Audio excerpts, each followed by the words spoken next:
Rope skipping as a sport has survived series of challenges on the ladder of acceptance as a prolific event in Nigeria. This can be classified or described into four phases of development.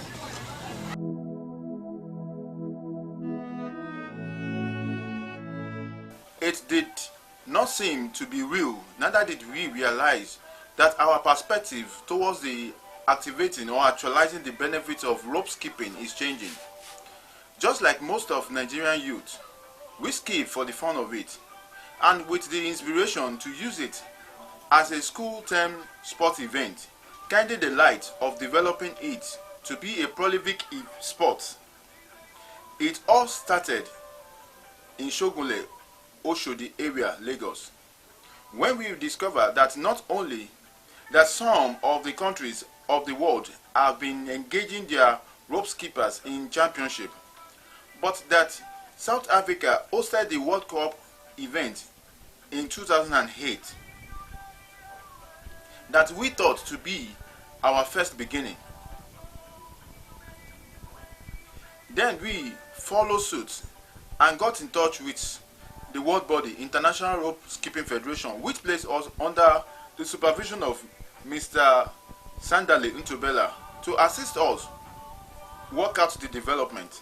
That was the beginning. It was when we got the vision.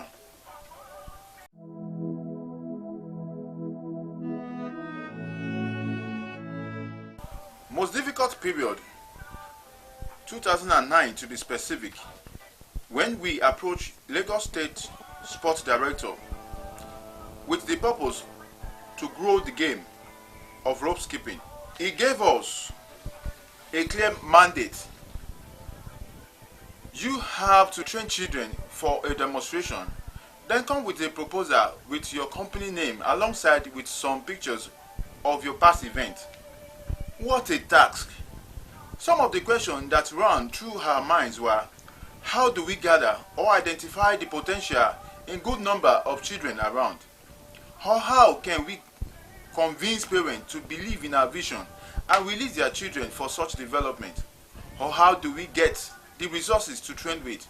Or which company want to lead us to accomplish this? Let me put more light to the questions above. This exhibition video was done in 2010 at Nigerian Air Force Base, Ikeja, Lagos. 2 skippers out of 6 that we trained for the demonstration came with all expenses made to get the event covered. The coach had to turn himself to skipper to make the video more meaningful. Another example of such challenges was a scenario when one of a team boy with great gymnastic prowess stopped coming to training while he wanted to bury such rare skill. And on getting there, his mother exclamation, I stopped him. She continued, though I signed his form to be part of the team initially, but now I cannot allow him to continue because his level of eating has increased immensely, and yet he is getting slimmer daily. It was very difficult, but thank God it was achievable. We registered a company with the name Donor Sport Innovation to begin with, but it was not an easy task.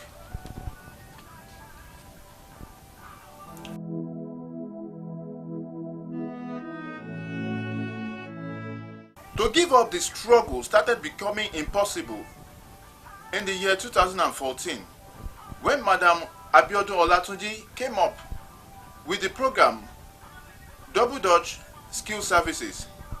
She invited a foreign rope skipping expert, Mr. Peter Nessler, who worked alongside with our skippers to exploit schools. In the year 2016, Donor Innovation introduced free rope skipping coaching to schools in Delta State, and in collaboration with Nigerian Rope Skipping Organization, African Jump Rope Federation, International Rope Skipping Federation, we staged our first championship in 2017 at Share Awe Ogonu, Warri, Delta State.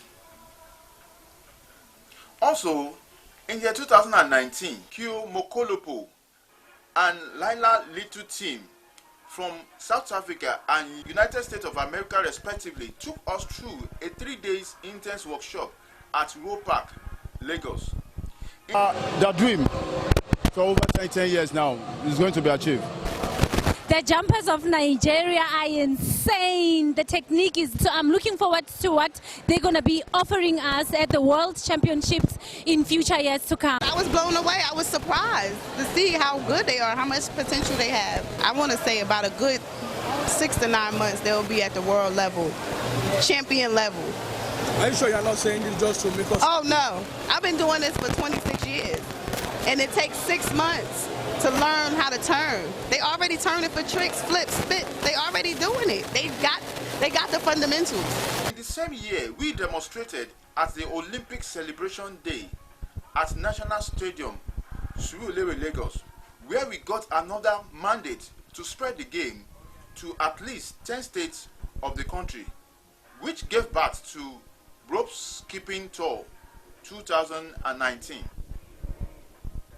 That was when rope skipping came into being as a sport in Nigeria.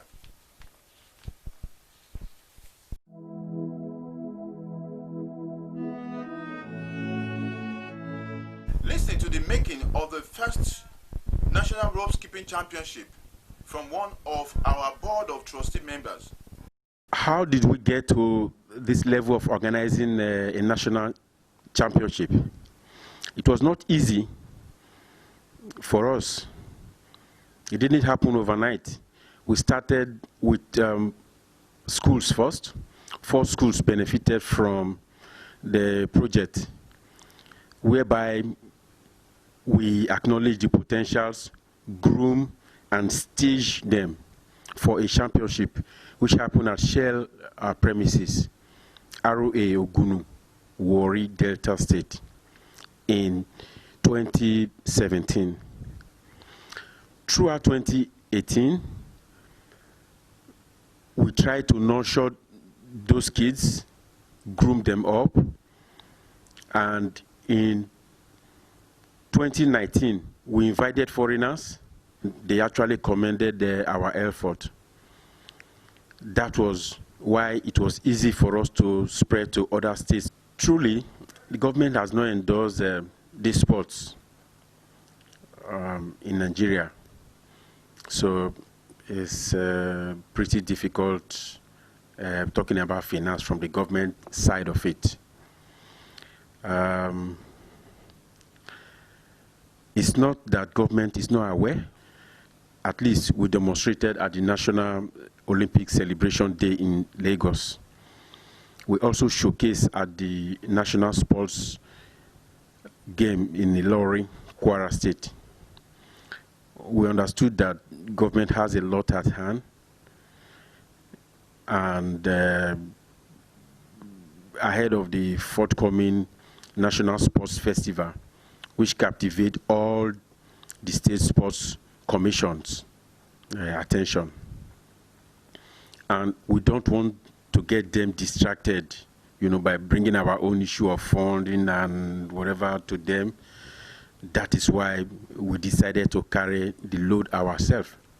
On the issue of funds,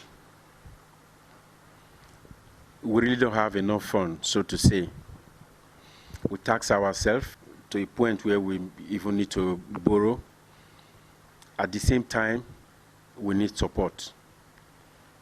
We need support from corporate bodies, from individuals. We need sponsors. With this, we'll be able to improve our performance and take the sports to the next level. For the championship expected capacity, we are looking at 60 athletes, 12 coaches, 12 officials. 12 states are coming with representatives and other stakeholders. And this will be happening from on the 17th to 19th January 2020 at the Indoor Sports Hall in Ondo State. Sports Complex, Akure. Let me also add to the technicality effort of our success. Initially, we targeted 10 states for the tour.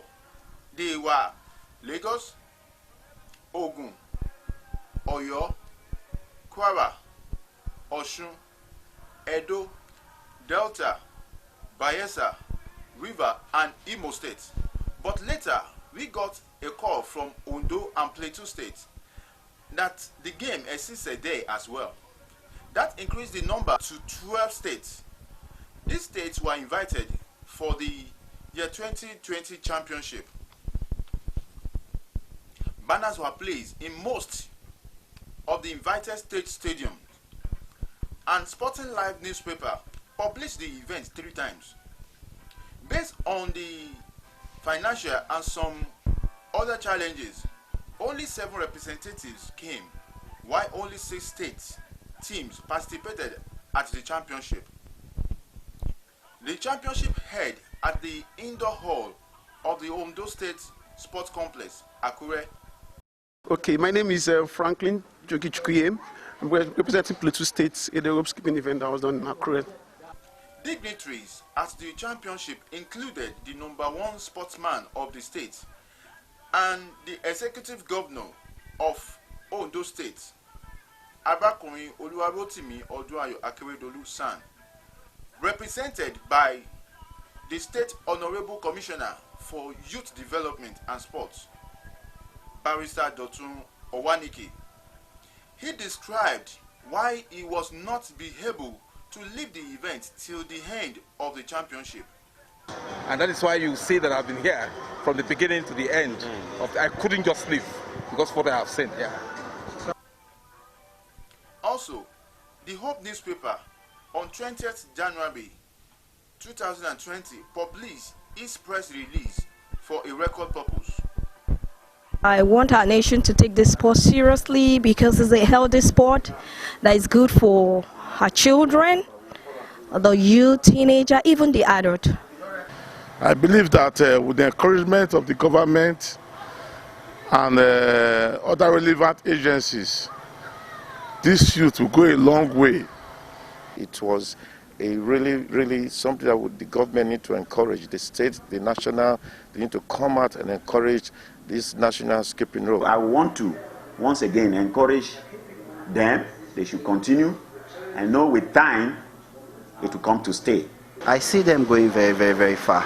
If only they can be consistent and they can get the support of great individuals and as well as the governmental support, it will take them to a very great extent. We have seen rope skipping when we're young in school, by juveniles. And we thought it's just a game, individual game for amateurs, individual game for individuals just to exercise. But we are saying that this is an exportable sport. We are saying that this also could add, to various windows through which sport athletes could key in and explore the world by way of, making the world know that they have hidden talents that are exportable. And that is to say that they could have this as a means of livelihood eventually if they develop their skill in this rope skipping